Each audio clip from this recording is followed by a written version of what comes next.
উত্তরবঙ্গ উন্নয়ন মন্ত্রী উদয়ন গুহর সোশ্যাল সাইট অ্যাকাউন্ট হ্যাক করার অভিযোগ। ঘটনা তদন্তের দাবি জানিয়ে দিনহাটা থানার মারফত কোচবিহার সাইবার ক্রাইম থানায় অভিযোগ দায়ের করল তৃণমূল কংগ্রেস নেতৃত্ব। শুক্রবার দুপুরে তৃণমূল কংগ্রেসের এক প্রতিনিধি দল দিনহাটা থানার আধিকারিকের কাছে দেখা করে লিখিত অভিযোগ জানায়। এদিনের ওই প্রতিনিধি দলে ছিলেন দিনহাটা শহর ব্লক তৃণমূল কংগ্রেসের সভাপতি বিশুধর, দিনহাটা পুরসভার chairman Aparna Denandi, vice chairman Sabir Saha Chowdhury, Trinamool Yuva Congress নেতা পার্থ সাহা প্রমুখ। তাদের অভিযোগ, গতকাল রাত থেকে উত্তরবঙ্গ উন্নয়ন মন্ত্রী উদয়ন গুহর ব্যক্তিগত দুটি অ্যাকাউন্ট হ্যাক করা হয়েছে। সেখান থেকে সরকার বিরোধী নানা পোস্ট করা হচ্ছে বলেও অভিযোগ।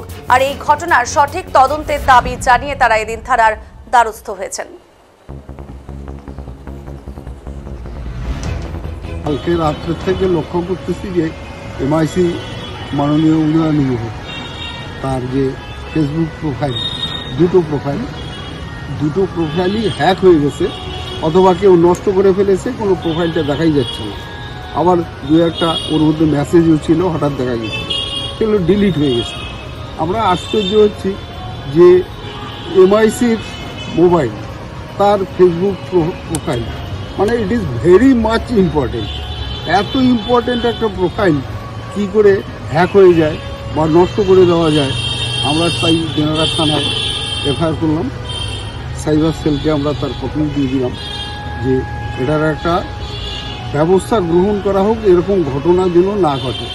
একটা এমআইসির প্রোফাইলে যদি এরকম করে হ্যাক করে সেখানে যদি কোনো রকম খারাপ কাজ করা হয়, কোনো দুরভিসন্ধি থাকে, যেটা আমরা ভাবতেছি, তাহলে সেটাকে বন্ধ হওয়া ইমিডিয়েট দরকার। এটা আমরা আইসিকে বললাম, দিনহাটা থানাকে বললাম।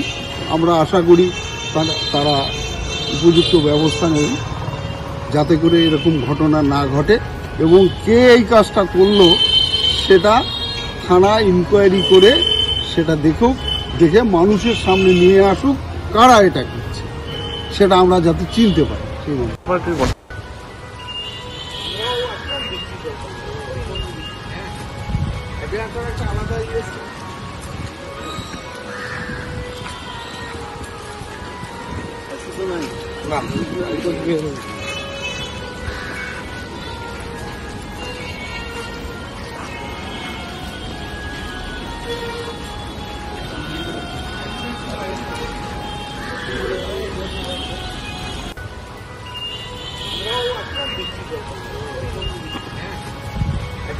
আলাদা